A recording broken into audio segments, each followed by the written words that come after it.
The Rack Shop is proud to present this Chevrolet Suburban with the factory installed flush rail. We've just installed a Rhino-Rack Vortex Aero base roof rack system. So this will actually fit the Suburban, the Tahoe, the Yukon, and I believe most Escalades in the same year range, 2015 through 2020.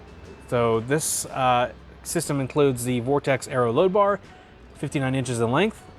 This happens to be the black finish. Under the bar, you have the mounting leg, which is the RCH set of 4 with locking cover, so locks are included with this system.